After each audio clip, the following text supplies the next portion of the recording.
Hi everyone, welcome to my channel. My name is Fikret Yusuf. This video continues a Lakeflow Connect related discussion that we have started in the previous video. In the previous session, I have provided an overview and mentioned that Lakeflow Connect feature includes two types of connectors. That's managed connectors and standard connectors. In this demo session, we are going to build end-to-end pipeline using standard connectors for SFTP. An SFTP server can be provisioned multiple ways. Here we are going to explore Azure Data Lake storage-based SFTP server, which in my view is one of the easiest and cost-effective ways of provisioning SFTP server. So here are the steps that we're going to follow. We will first provision ADLS-based SFTP server by creating hierarchical namespace-enabled ADLS account. We'll create a container. We'll enable SFTP. We'll provision credentials. Then we're going to create Lakeflow Connect connection for SFTP from Databricks side. And finally, we'll build Lakeflow Spark Declarative pipeline to leverage this Lakeflow Connect to ingest and transform the data. Let's get started. Here I am in Azure portal. I have already created ADLS V2 account. The process is straightforward. Most of you probably know that, but I will reference a link to the documentation in case somebody wants to take a look. One thing is important, that whenever you create an ADLS 2 account, you need to select hierarchical namespace enable checkbox, because after you created that account, you won't be able to change that. So as you can see, this set has been enabled on my account. The next step is to create a container which will host SFTP server. You can do that by navigating to storage browser, using blob containers and using add container button. So I already provisioned my container. Optionally, you can create subfolders within this container. So I have created landing folder, which will host all my raw files. As a source, we are going to use number of JSON files, which includes some Play IoT sensor information. So I have uploaded a couple of JSON files here, and here is the sample data from this file. The next step is to enable SFTP on ADLS account. You can do that by expanding Settings tab and opening SFTP tab. Here you will see Enable SFTP button. Once it's done, we can provision a local user account.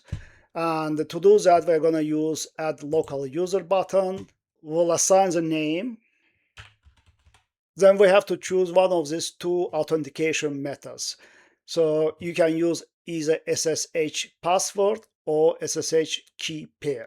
SSH key pair is more recommended way, so I'm gonna use this. So I will select this checkbox and I will generate my keys using Add Key button right here. I'll assign the name to my public key. Optional, I can provide description, and then we'll select next to navigate to the next step. And here I can select my container. So my data is going to be on SFTP data container. Then we have to select permissions. For the purpose of this exercise, we only need read and list permissions. Finally, we'll need to provide home directory for this user. So as I mentioned, my data is sitting in landing folder. So I'm going to provide its local path and use add button to create my local user. This will open SSH private key window where I can download my private key. So that's all from Azure configuration perspective. Now we can go to Databricks and start creating Lakeflow Connect pointing to this SFTP server. There are multiple ways creating Lakeflow Connect connectors within Databricks. I'm gonna use Catalog tab, and once I open Catalog tab, I can use connect button and select connections. So this page will contain all of the Lakeflow connectors that you have created for this Unity catalog. And here you can use create connection button to create connection. So I'm gonna assign the name. I will specify SFTP as a connection type, and will select PEM private key as an authentication type. Optionally, I can provide a comment here, and then we'll use next button to navigate to the next steps. Here, I need to provide host. To do that, I'm gonna go back to my Azure account and then open Endpoints tab under Settings.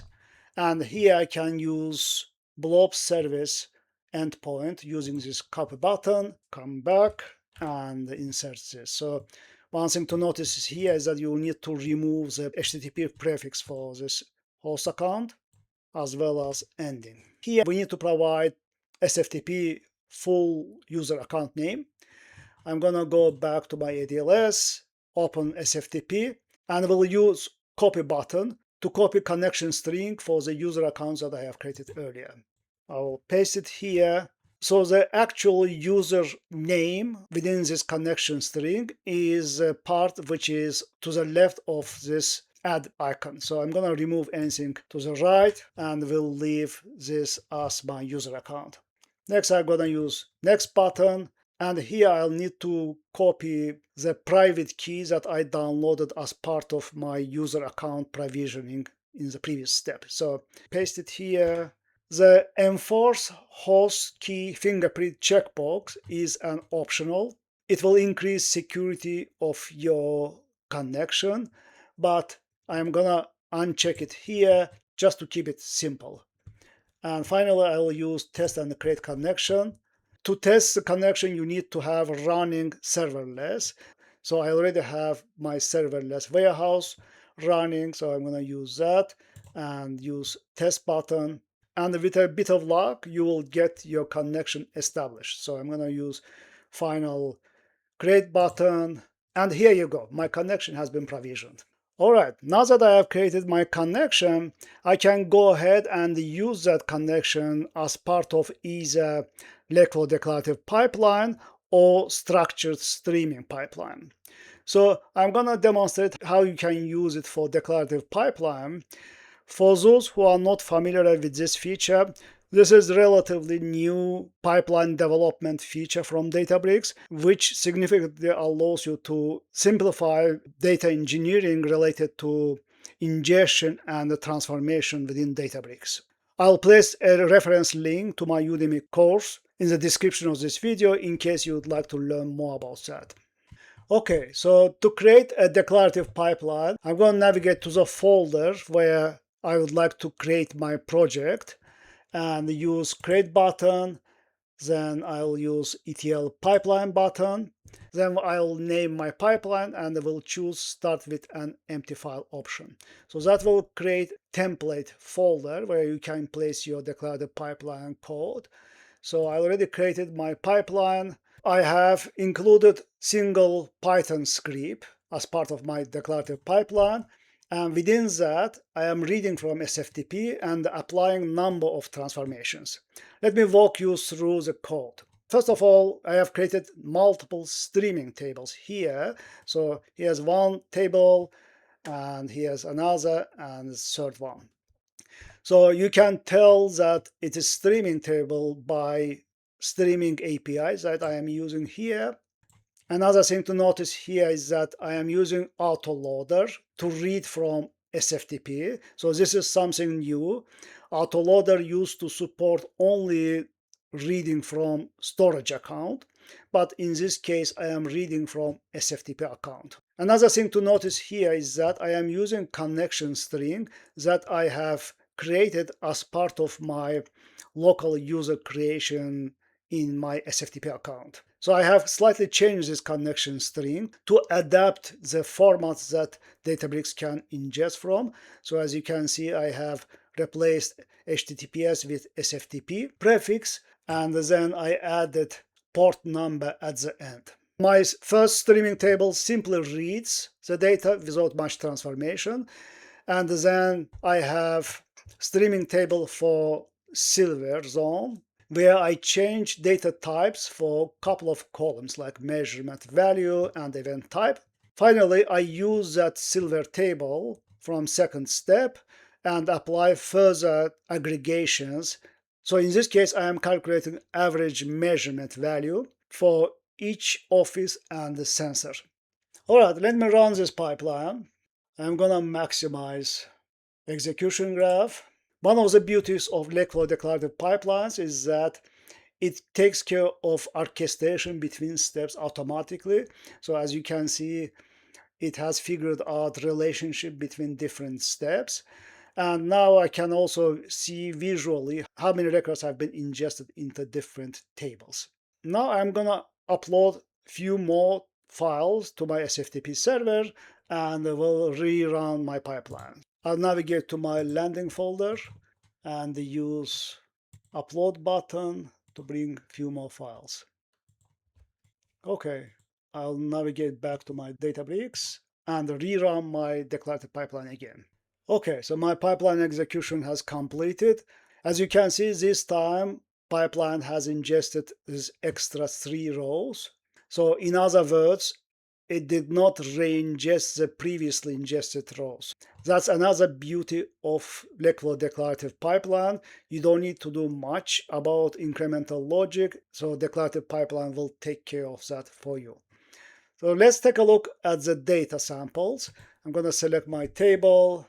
Let me minimize this.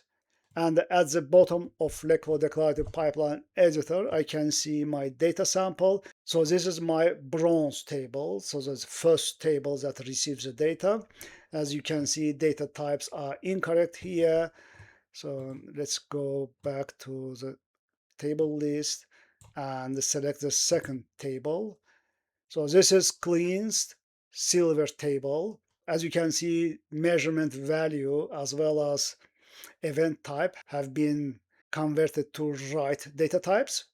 And finally, if I navigate to my gold table, you can see that I have aggregations based on office, sensor, and hour of the day.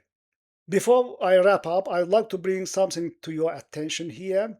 Even though we had to create a connection object to SFTP server, I did not have to include connection's name here, but my SFTP connection was nevertheless required. All right, I'm going to conclude the discussion here. To summarize, we have built end-to-end Lakeflow declarative pipelines using SFTP standard connectors for Lakeflow Connect that allowed us to use previously known features like autoloaders, and we could also leverage Lakeflow declarative pipelines incremental ingestion capabilities. Hope this session helped you to understand standard connectors within Lakeflow Connect better. Thanks for watching. And if you like this video, please don't forget to hit the like button.